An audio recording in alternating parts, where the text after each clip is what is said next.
Hi hello ನಮಸ್ಕಾರ, welcome back to my channel. ನಾನು ಇವತ್ತು ಈ ವಿಡಿಯೋದಲ್ಲಿ BMTC ಸಂಸ್ಥೆಯ ಹೊಸ ಎಲೆಕ್ಟ್ರಿಕಲ್ ಬಸ್ ಬಗ್ಗೆ ಮಾಹಿತಿ ನೀಡುತ್ತೇನೆ. ಇದಕ್ಕೂ ಮುಂಚೆ BMTC ಸಂಸ್ಥೆ ಬಗ್ಗೆ ತಿಳ್ಕೊಳ್ಳೋಣ ಬನ್ನಿ. BMTC ಸಂಸ್ಥೆಯು KSRTC ಸಂಸ್ಥೆಯಿಂದ ದಿನಾಂಕ 15/8/1997ರಲ್ಲಿ ಸರ್ಕಾರಿ ಆದೇಶದಂತೆ ಸ್ವತಂತ್ರ ಸಂಸ್ಥೆಯಾಗಿ ಅಸ್ತಿತ್ವಕ್ಕೆ ಬರ್ತದೆ. ಇದರಲ್ಲಿ ಹಲವಾರು ವೆರೈಟಿ ಬಸ್ಗಳಿದ್ದು ಅವು BS6, BS4, ಪರಿಸರ ವಾಹನ, ಟ್ರಂಕ್ ವಾಹನ, ಓಲ್ವೋ AC ಬಸ್, ವಾಯು ವಜ್ರ, ಜಂಟಿ ವಾಹನ ಸಂಸ್ಥೆಯಲ್ಲಿ ಕಾರ್ಯನಿರ್ವಹಿಸುತ್ತಿದ್ದು, ಅದೇ ರೀತಿ ಹೊಸದಾಗಿ ಸಂಚಲನ ಸೃಷ್ಟಿಸಿರುವ ಬಸ್ಸು ಎಂದರೆ ಅವು ಅಶೋಕ್ ಲೈಲ್ಯಾಂಡ್ ಕಂಪ್ನಿಯ EiV ಸ್ವಿಚ್ ವಾಹನ. ಇದರಲ್ಲಿ ಏನೇನು ಸ್ಪೆಷಲ್ ಇದೆ ಅಂತ ನೋಡೋಣ. ಮೊದಲನೇದಾಗಿ ಚಾರ್ಜಿಂಗ್ ಬಗ್ಗೆ ನೋಡೋಣ. ಇದು 5ರಿಂದ 10 ನಿಮಿಷ ಚಾರ್ಜ್ ಮಾಡಿದರೆ ಸಾಕು 120ರಿಂದ 125 ಕಿಲೋಮೀಟರ್ವರೆಗೆ ಚಲಿಸುತ್ತದೆ. ಇದು 165ರಿಂದ 600 ಕಿಲೋವ್ಯಾಟ್ ಹೈ ವೋಲ್ಟೇಜ್ನಿಂದ ಚಾರ್ಜ್ ಮಾಡಲಾಗುತ್ತದೆ.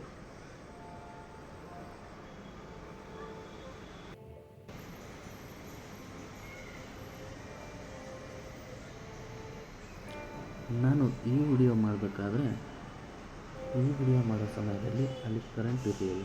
ಕರೆಂಟ್ ಇದ್ದಿದ್ದರೆ ಹೇಗೆ ಮಾಡ್ತಾರೆ ಅನ್ನೋದ್ರ ಬಗ್ಗೆ ಮಾಹಿತಿ ನೀಡ್ತಾ ಇದ್ದೆ. ಬನ್ನಿ, ಬಸ್ ಒಳಗಡೆ ಏನೇನಿದೆ ಎಂಬುದರ ಬಗ್ಗೆ ಮಾಹಿತಿ ನೀಡ್ತೇನೆ.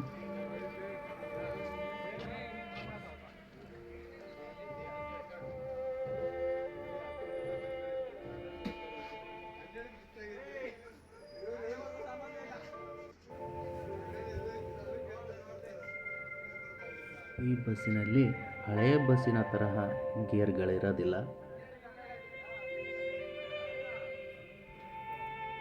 ಗೇರ್ ಇಲ್ಲ ಅಂದರೆ ಕಾಮನ್ ಆಗಿ ಕ್ಲಚ್ಚು ಇರೋದಿಲ್ಲ, ಬ್ರೇಕು ಆಕ್ಸಿಲೇಟರ್ ಮಾತ್ರ ಇರ್ತದೆ.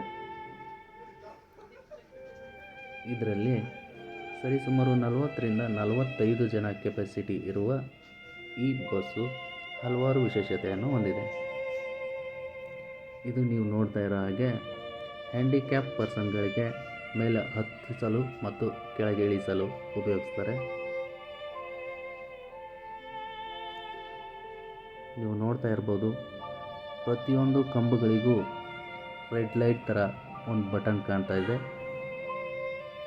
ಅದು ಎಮರ್ಜೆನ್ಸಿ ಸ್ಟಾಪ್ ಅಂತಾರೆ.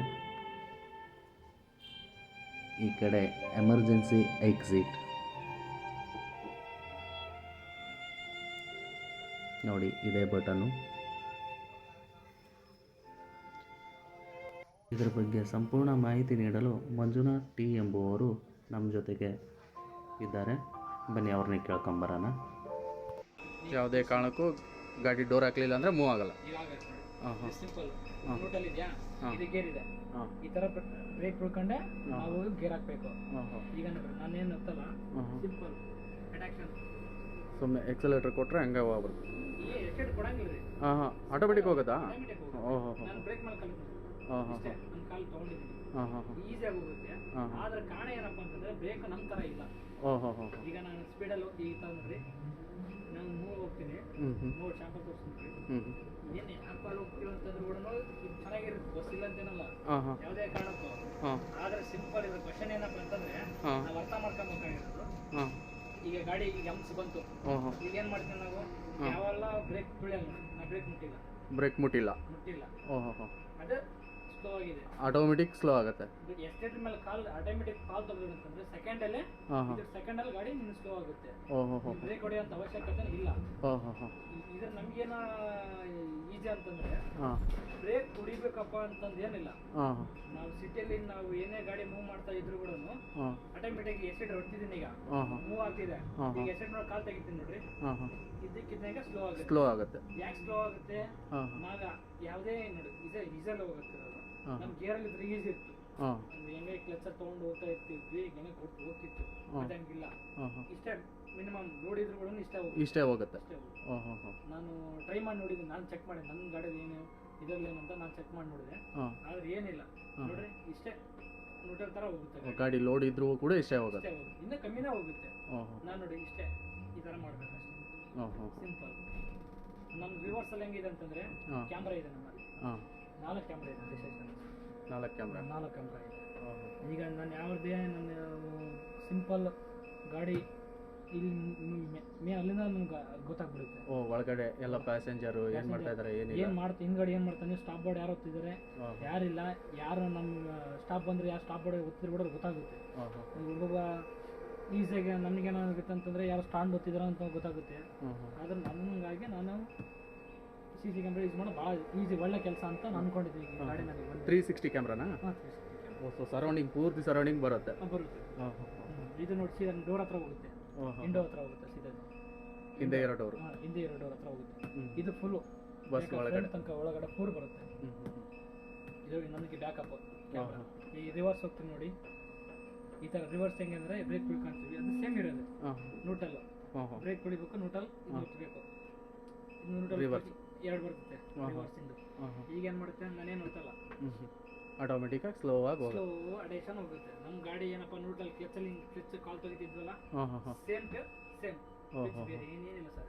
ಈಗ ನಾವು ಏನೇ ಮೂವ್ ಮಾಡಬೇಕು, ಅಥವಾ ಹಿಂದೆ ಮೂವ್ ಮಾಡಬೇಕು ಅಥವಾ ಮುಂದೆ ಮೂವ್ ಮಾಡಬೇಕಾದ್ರೆ ಫಸ್ಟು ನ್ಯೂಟ್ರಲ್ಗೆ ಬಂದೇ ಟ್ರೈ ಮಾಡಬೇಕು. ಹ್ಞೂ ಸರ್. ನೋಡಿ ಈಗ ನೋಡ್ರಿ, ನಾನೇನು ಗೊತ್ತಿಲ್ಲ, ಈಗ ಬ್ರೇಕ್ ಹೊಡಿತೀನಿ, ಬ್ರೇಕ್ ಅಡೇಷನ್ ತೊಳ್ಕೊಂಡೆ ಏನು ಮಾಡಿದೆ, ಈ ರಿವರ್ಸ್ ನಾನು ಗಾಡಿ ಹೆಂಗಪ್ಪ ಅಂತಂದ್ರೆ ನಾವು ಬ್ರೇಕ್ ಹೊಡೆದು ಕ್ಲಚ್ ತೊಳ್ಕೊಂಡು ನಾವು ಗೇರ್ ಹಾಕ್ತಿದ್ವಲ್ಲ, ಆ ಥರನೇ ಇದೆ. ಬ್ರೇಕ್ ಕೊಂಡು ತಿಳ್ಕೊಂಡು ಕ್ಲಚನ್ನ ನ್ಯೂಟ್ರಲ್ ಆಯಿತು, ಡಬಲ್ ಬಂತು. ಈಗ ನಾನು ಡಿ ಮುಂದೆ ಹೋಗ್ಬೇಕು, ಡ್ರೈವಿಂಗ್ ಮೋಡ್ ಡಬಲ್ ಸಿಂಗ್ ಅಂತು. ಈಗ ನಾನು ನ್ಯೂಟ್ರಲ್ ಮಾಡ್ತೀನಿ, ಈಗ ನಾನು ಗೇರ್ ಹಾಕ್ಬೇಕೀಗ, ನಾನು ಹಂಗೆ ಒತ್ತಕ್ಕೆ ಹೋಗ್ತೀವಿ ಸರ್, ಡಿ ಮೋಟ್ ಒಂದೇ ಬರುತ್ತೆ, ಮಿಷನ್ ನಮ್ಗೆ ಬರಲ್ಲ. ಬ್ರೇಕ್ ತುಳಿಲೇಬೇಕು, ತುಳಿದ್ರೆ ಮಾತ್ರ ಬರೋದು, ಅಂದರೆ ಯಾವುದೇ ಕಾರಣಕ್ಕೆ ಬರಲ್ಲ. ಇದರಲ್ಲಿ ನಮ್ಮ ಸಿಂಪಲ್ ನಾನು ಏನು ಅರ್ಥ ಮಾಡ್ಕೊಂಡೆ ಅಂತಂದರೆ, ನಾನು ಓಡಿಸ್ತಿರೋ ಗಾಡಿಗೂ ಇದಕ್ಕೂ ತುಂಬ ಈಸಿ ಐತಿ. ನನ್ಗೆ ಯಾವುದೇ ಕೈಗಳು ನೋವು ಆಗ್ತಿಲ್ಲ, ನಮಗೆ ಕಾಲಿನ ಎಡಗಾಲಿನ ನೋವಾಗಲ್ಲ, ಅಗಲ ಕ್ಲಚ್ ತುಳಿಬೇಕಾಗಿತ್ತು. ಲೈಕ್ ಕಾರ್ ಓಡಿಸ್ದಂಗೆ. ಕಾರ್ಕಿಂತ ಎಲೆಕ್ಟ್ರಿಕಲ್ ಅಂತ ಈಸಿ, ಒಳ್ಳೆ ಕೆಲಸ ಒಳ್ಳೇದೇ ಮಾಡಿದ್ದಾನೆ. ಸಿಟಿಯಲ್ಲಿ ನಮಗೆ ಬ್ಯಾಟ್ರಿ ಸ್ವಲ್ಪ ತೊಂದರೆ, ಚಾರ್ಜಿಂಗ್ ಮೂಮೆಂಟಲ್ಲಿ. ಈಗ ಒಂದ್ಸತಿ ಬ್ರದರ್, ಈಗ ಒಂದ್ಸತಿ ಚಾರ್ಜಿಂಗ್ ಪಾಯಿಂಟ್ ಹಾಕಿದ್ರೆ ಎಷ್ಟು ಕಿಲೋಮೀಟರ್ವರೆಗೂ ರನ್ನಿಂಗ್ ಆಗುತ್ತೆ ಗಾಡಿ? 122 ವರೆಗೂ. 122 ಕಿಲೋಮೀಟರ್ ಲಾಸ್ಟ್, 99.2 ಎವ್ರಿಥಿಂಗ್. ಇದರಲ್ಲಿ ನಾರ್ಮಲ್ ಬಸ್ ಥರ KMPL ಕೇಳ್ತಾರಲ್ಲ, ಆ ಥರದ್ದು ನಿಮ್ಗೇನಾದ್ರು ಇದು ಕೇಳ್ತಾರಾ? ಇಷ್ಟು ಅಲ್ಲ, ಇಷ್ಟು ಓಡಲೇಬೇಕು, ನಾವು ಚಾರ್ಜ್ ಮಾಡಿಬಿಟ್ಟಿದ್ದೀವಿ ಗಾಡಿ ಅಂತ. ಹೌದು ಅವ್ರು ಕೇಳ್ತಾರೆ. ಸರೌಂಡಿಂಗ್ ಏನಪ್ಪ ಅಂದ್ರೆ 6 ಸಿಂಗಲ್ ಬನಶಂಕರಿ, ನಮ್ದು ಚಂದಾಪುರದಿಂದ ಬನಶಂಕರಿ ಇರುತ್ತೆ, 6 ಸಿಂಗಲ್ ಹೊಡಿಬೇಕಾಗುತ್ತೆ. ಟೋಟಲ್ ನಾವು 6 ಸಿಂಗಲ್ಗೆ ಎಷ್ಟು ಮಾಡಬೇಕು, 164 ಕಿಲೋಮೀಟರ್ ಆಗುತ್ತೆ. 164 ಕಿಲೋಮೀಟರ್ ಒಂದ್ಸರಿ ಬರಬೇಕು, ಚಾರ್ಜ್ ಆಗುತ್ತೆ ಗಾಡಿ. ಒಂದ್ಸರಿ ಬಂದ್ಬಿಟ್ಟು ಇದೇ ನಾವು ಚಂದಾಪುರ, ಈಗ ಇಲ್ಲಿಂದ ಚಂದಾಪುರದಿಂದ ಬನಶಂಕರಿ ಹೋಗ್ಬಿಟ್ಟು, ಬನಶಂಕರಿ ಚಂದಾಪುರ ಬಂದ್ಬಿಟ್ಟು ಇವನೊಂದು 10 ಗಂಟೆ ಅಂತ ಬಂದ್ಬಿಟ್ಟು ಚಾರ್ಜ್ ಹಾಕ್ಬೇಕು. ಚಾರ್ಜ್ ಹಾಕೊಂಡು ಮತ್ತೆ ತಗೊಂಡು ನಾವು 10 ಮುಕ್ಕಾಲಂಗೆ ಬಿಡಬೇಕು. ಅಲ್ಲಿ ನಿಮ್ಮ ಚಾರ್ಜಿಗೆ ಹಾಕಿ ಟೈಮಿಂಗ್ಸ್ ಕೊಟ್ಟಿರ್ತಾರ ಮಿಡ್ಲಲ್ಲಿ, ಪೀರಿಯಡ್ ಅಂತ? 45 ನಿಮಿಷ ಕೊಟ್ಟಿರ್ತಾರೆ, ಮುಕ್ಕಾಲು ಗಂಟೆ ಕೊಟ್ಟಿರ್ತಾರೆ ಸರ್. ಒಂದ್ಸತಿ ಚಾರ್ಜ್ ಆಗಕ್ಕೆ ಎಷ್ಟು ಟೈಮ್ ತಗುತ್ತೆ ಬ್ರದರ್? 15 ನಿಮಿಷ ಸರ್. 15 ನಿಮಿಷ ಅಷ್ಟೇನಾ? ಜಾಸ್ತಿ 15 ನಿಮಿಷ ಲಾಸ್ಟ್. ಅದು ಎವ್ರಿಥಿಂಗ್ ಈಸಿನ ಆಯಿತು. ನಮ್ದು ಎಷ್ಟು ಪಾಯಿಂಟ್ ಇರುತ್ತೆ ಗೊತ್ತಾ, ಈ ಇಲ್ಲಿಂದ ನಾವು ಚಂದಾಪುರದ ಬನಶಂಕರಿಗೆ, ಬನಶಂಕರಿ ಚಂದಾಪುರ ಬಂದರೆ ಬರೀ 22 ಪಾಯಿಂಟ್ ಕಾಲಾಗುತ್ತೆ. ಬರೀ 24 ಪಾಯಿಂಟ್ ಕಾಲ, ಜಾಸ್ತಿ ಕಾಲ ಆಗಲ್ಲ. ಹೌದಾ? ನಾವು ಇಲ್ಲಿಂದ ಮೆಜೆಸ್ಟಿಕ್ ಹೋಗ್ತೀವಿ ಅಂತಂದ್ರೂ ಮೆಜೆಸ್ಟಿಕಲ್ಲಿ ಐದಲ್ಲ, ಓಲ್ವಾ ಗಾಡಿ ಅಲ್ಲಿದೆ ನನ್ನ ಪಾಯಿಂಟು. ಅಲ್ಲಿಂದ ಓದಟ್ಟಿಗೆ ಚಾರ್ಜ್ ಹಾಕ್ಬಿಡ್ತೀವಿ. ಓದಟ್ಟಿಗೆ ಚಾರ್ಜ್ ಹಾಕ್ಬಿಟ್ಟು ನಮ್ಗೆ ಈಸಿ ಕೆಲಸ. ಮತ್ತೆ ಅಲ್ಲಿ ಹಾಕೊಂಡು ಮತ್ತೆ ಅಲ್ಲಿಂದ ಇದರಲ್ಲಿ ತುಂಬ ಕಷ್ಟ ಏನಂತೇನಿಲ್ಲ. ಒಟ್ಟಿನಲ್ಲಿ ಆ ಬಸ್ಗೂ ಈ ಬಸ್ಗೂ ಕಂಪೇರ್ ಮಾಡಿದ್ರೆ ನಿಮ್ಗೆ ಒಳ್ಳೆ ಲಾಭ, ಓಡಿಸೋರಿಗೆ ಒಳ್ಳೆ ಲಾಭ ಇದೆ. ಒಳ್ಳೆ ಲಾಭ ಅಂದರೆ ಕಾಲುಗಳು ನಮ್ಗೆ ನೋವಾಗಲ್ಲ, ನಾವು ಕೆಲಸ ಡ್ಯೂಟಿ ಮಾಡ್ತೀವಿ ಅಂತ ಅನ್ಸೋದೇ ಇಲ್ಲ.